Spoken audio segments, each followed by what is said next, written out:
Welcome to first day in Goa. तर हा आमच्या रूममधला व्ह्यू आहे आणि काल रात्रीचा जो प्रवास झाला त्यामुळे आज सकाळी उठायला उशीर झाला आणि 11 वाजले आम्हाला रेडी होऊन बाहेर निघायला। तर 400 रुपये पर डेनी आम्ही गाडी रेंटवर घेतली आणि कॅलंगूट बीचकडे निघालो। खूप जास्त भूक लागली होती म्हणून मस्तपैकी ब्रंच केला।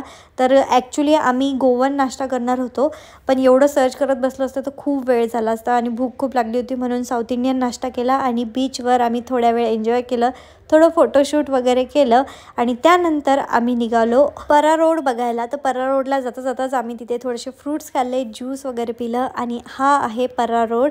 तर इथे थोडेसे स्लो मोशन्स आणि व्हिडिओज वगैरे काढले। त्यानंतर आम्ही अगोडा फोर्ट बघायला गेलो। तर अगोडा फोर्टवर मस्तपैकी वेळ घालवल्यानंतर समुद्र एन्जॉय केला आणि त्यानंतर आम्ही निघालो सिंक्वेरीम फोर्टवर।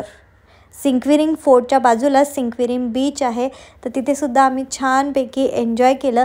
खरं तर जेवणाची वेळ झाली होती, पण आम्ही ऑलरेडी ब्रंच खूप जास्त केल्यामुळे आता आम्हाला भूक नव्हती। मग आम्ही थोडीशी मॅगी, जलजिरा वगैरे पिलं आणि त्यानंतर आम्ही थेट निघालो पणजीला आणि पणजीला आम्ही गेलो फॉन्टेनाजमध्ये। तर तुम्ही बघू शकतात, तुम्ही गोलमाल मूवीमध्ये सुद्धा हे इथले सीन्स बघितले असतील तर तुम्हाला हे बघून लक्षातच येत असेल। फॉन्टेनाज आणि गोव्याच्या इतर ठिकाणी सुद्धा बरेच लोक प्री वेडिंगसाठी येतात। आम्ही फिरत होतो त्यावेळी सुद्धा प्री वेडिंग सुरू होतं आणि तुम्ही बघू शकतात हा एरिया किती सुंदर आहे। आणि खरं तर हे कलरफुल जे घरं आहेत ते इथेच छान वाटतात, आपल्याकडे इतकं बघायला मिळत नाही। तर तिथेच एका कॅफेमध्ये बसून आम्ही छानपैकी चहाचा आस्वाद घेतला आणि त्यानंतर ओल्ड गोवामध्ये जाऊन आम्ही बॅसिलिका आणि से कॅथेड्रल हे समोरासमोरचे चर्च बघितले। त्यानंतर चर्च ऑफ सेंट ऑगस्टीन बघितलं।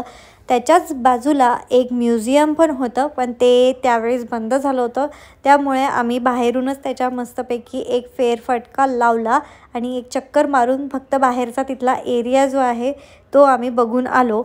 त्यानंतर आम्ही निघालो परतीच्या प्रवासाला। आता सकाळपासून ठोस जेवण असं काही केलं नव्हतं, त्यामुळे भूक तर खूप लागली होती, पण आम्हाला कॅलंगूट बीचवरच कॅन्डल लाईट डिनर एन्जॉय करायचं होतं, त्यामुळे आम्ही रस्त्याने फक्त शेवपुरी आणि पाणीपुरी एन्जॉय केली। आता तिथेच पणजीमध्ये लेकमध्ये क्रूजवर तुम्हाला पार्टी किंवा कसिनो एन्जॉय करायला मिळतो, पण आम्ही तिथे नाही गेलो, आम्ही पुढे गेलो। त्यानंतर हॉटेलमध्ये थोड्या वेळ स्विमिंग टँकमध्ये आम्ही चिल केलं आणि त्यानंतर रूममध्ये येऊन रेडी झालो आणि थेट कॅलंगूट बीचवर गेलो। आता कोणत्याही बीचवर तुम्हाला कॅन्डल लाईट डिनरचे टेबल सेट केलेलेच दिसतात, आधी बुकिंग करायची आवश्यकता पडत नाही। तर समुद्राच्या समोरासमोर आम्हाला टेबल लावून मिळाला आणि आम्ही मस्तपैकी डिनर डेट एन्जॉय केली।